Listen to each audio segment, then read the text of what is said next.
going, everybody? So we have a fun review today as we're talking Cobra Kai Season 6 Part 3, the final part of the final season of Cobra Kai. Not to get too corny or emotional right off the bat, this is a pretty emotional conclusion for this show. As someone that's been a die-hard fan back when Season 1 was a YouTube original all the way through the Netflix era, I am going to really miss this show. I have so many fantastic memories attached to this series, being fortunate enough to meet many members of the cast, while also making a lot of friends along the way and connecting with you guys on the channel, all the other Cobra Kai fans. So I just want to let you guys know I am eternally grateful for everything. By the way, this is a spoiler-free review. I have a full spoiler breakdown coming in the near future. With so much built up through Part 1 and Part 2, ending on that shocking death of Quan, so much was left in the balance, not only for what the future held for these characters, but also the rest of the tournament, the Sekai Taikai. Is it going to happen or not? It's a very tall task to have when you also only have about 5 episodes left of a show. Like, how does one wrap all of this stuff in a satisfying way within 5 episodes? With such a limited amount of time, there are some decisions that I am kind of mixed upon, one of those being that, first off, there is a time jump almost immediately. We open up with Quan's funeral and some of the people deciding what to do next, and then we have a multiple month time jump where they quickly contemplate and then agree to continue the tournament in the valley now. Thankfully, at the very least, one of the strongest elements in Part 3, which you kind of would expect and hope for because this is the final part of Cobra Kai, is the majority of these matchups, the Sekai Taikai semifinals, the finals, and a special bonus match. These are some of the best matchups in the entire series, and they live up to all the expectations that we have. You genuinely feel that intensity in each and every matchup. Several of these different matchups in the Sekai Taikai get pretty bloody and nasty. I'm talking spitting out blood,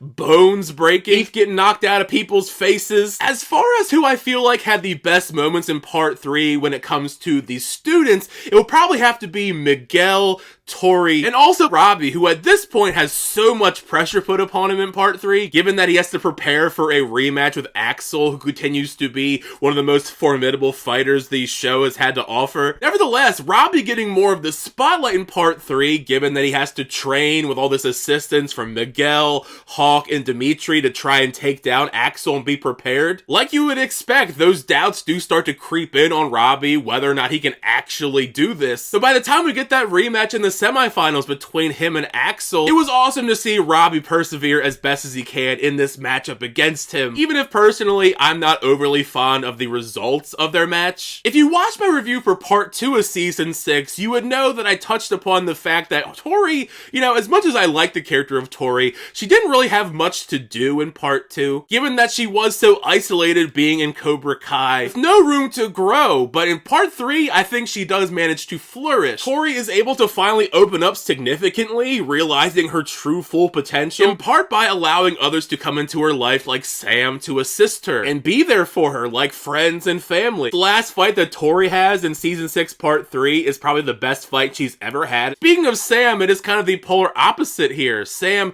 it feels like the writers just don't know what to do with Sam, and it's kind of been that way for several seasons now. I'm not entirely sure if it's a writer's decision or Mary Mauser's not interested in martial arts anymore. It felt like a very unceremonious exit for Sam as far as the martial arts angle. Now, this is no secret. I've made it known time and time again that Miguel is by far my favorite character in Cobra Kai. To be fair, for many seasons, he was the main character of the show. So it's been kind of a shame up to this point because he isn't the captain. He doesn't get as much spotlight. The man is still absolutely dominant anytime he gets on the mat and fights anyone, like we saw in Part 2 when he was taking on multiple people at once. Here in Part 3, it's nice to see him continue to be a rock for Robbie while he's training, doing the best that he can to support him not only as a teammate but also as a brother, so he's able to reach his full potential for this matchup against Axel. However, partway through Part 3, without giving much away, there is a shift for Miguel where he's able to claim a lot more of that spotlight, which had me very excited to see Xolo Mardueña continue to elevate his character and capitalize on certain moments in Part 3 with some hype moments that longtime fans will be very excited for. Also in Part 3, I feel like we get some of the best Johnny moments overall. overall. Throughout these last few episodes, things become very real for Johnny for his next stage in life, with his new child arriving, making sure he gets Robbie prepared for the semifinals match. In doing so, everything starts to become more full circle for Johnny, as far as everything he's had to overcome to this point, learning finally to have that balance in his life, and being proud of who he is now after for so long feeling like he was a complete loser. That's including a few pretty big surprise curveballs the story decides to throw at him heading into the finale. William Zabka does such a great job bringing so much emotion to several different sequences in part 3. Whether they're moments between him and Miguel, Robbie, Carmen, Daniel, or even surprisingly Kreese. For as much flack as Johnny and Daniel have given each other throughout all 6 seasons of this show, this last part of Cobra Kai kind of highlights just how far these two have come in becoming friends at this point, especially when they both decide to train together. If this truly ends up being the last time we see Johnny Lawrence, we have no idea yet if he's going to show up in any capacity in Karate Kid Legends. Where we leave off his character in the finale for Cobra Kai, I can be at peace if this is the final time we see him, although I am hoping that we do see him again in some capacity. When it comes to Daniel, admittedly, more or less he kind of is the exact same, which I don't really consider that much of a negative, at least in his case. Daniel continues to just be who he's going to be, consistently trying to instill Miyagi's values. Something that's a real shame is that because of this time jump we have so early on, we kind of overlook a lot of the trauma that he's dealing with seeing Quan die, and how much that affects him, and early on he's reluctant to return to the tournament, believing that his time as a sensei is over, but you know, we can't end the story like that, and we do know he's gonna go on and become a sensei again in Karate Kid Legends, so they kind of just brush all that stuff under the rug. This entire season, throughout all 15 episodes,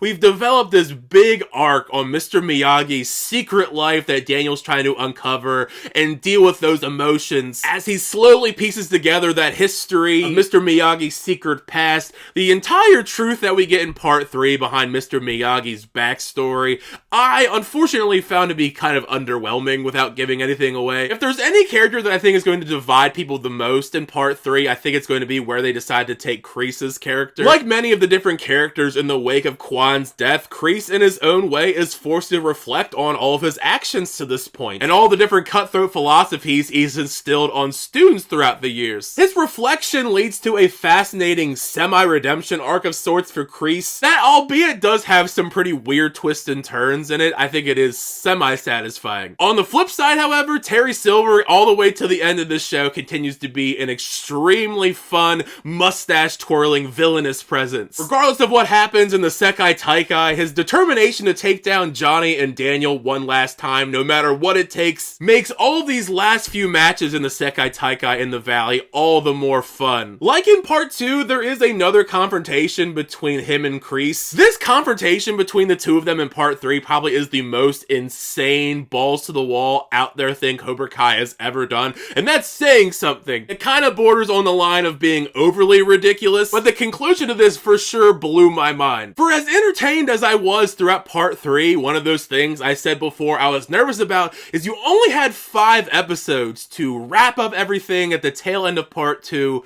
deliver these semifinals, finals matches, and give us a satisfying epilogue. Something that is a very tough task to do, to wrap everything up in a great way in 5 episodes that are usually fairly short. And I do feel like part 3 rushes through quite a lot of things, time jump included. Almost immediately they have to deal with the idea of should they continue to Sekai Taikai or should they not, and they have almost no time to contemplate whether they should or not because they have to wrap everything up so fast. Considering that they did surprise me and a lot of people by the fact that they actually killed someone in part 2, I figured they were going to try and throw some other big curveballs into part 3 to keep us guessing, and sadly, I didn't really feel like that was the case. I mean, sure, there's a couple minor surprising moments throughout the tournament. For the most part, I feel like Cobra Kai kind of took the safe approach as far as finishing the series. They didn't really try to have anything that would ruffle anyone's feathers, any risky decisions. You pretty much could tell without even watching part 3 how a lot of these matchups would end up. Due to the fact that there is not a lot of time to waste in this show, there's probably going to be a lot of people disappointed by several of the different characters in the background that aren't in the tournament not getting much to do. Hawk and Dimitri thankfully get a couple solid scenes together fans will be happy about, with the Binary Bros training Robbie for his fight with Axel. Other than that, however, a lot of the other side characters are, for the most part, sidelined. Kim Daeun kind of only pops up in the very beginning and end. Characters like Kenny, Anthony, and Devin, you do do see lingering in the background a lot of different shots, but they aren't really given anything to do.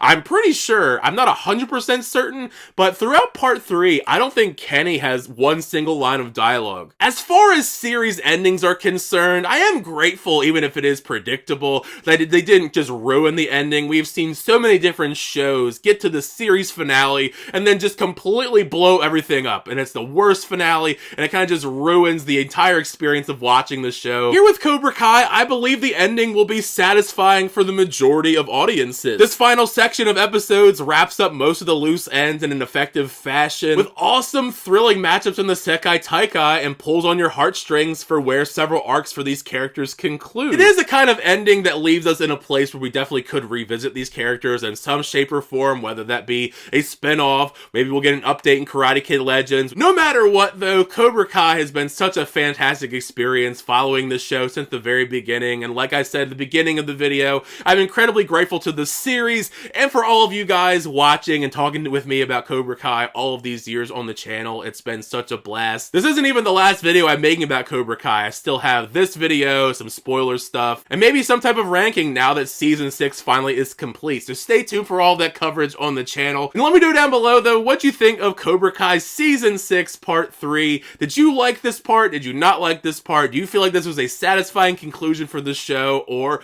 are you bummed out a little bit? Either way, share your thoughts down below, because the fun is that conversation with you guys in the comment section. And remember, Cobra Kai never dies. And until the next time, I'll see you guys later.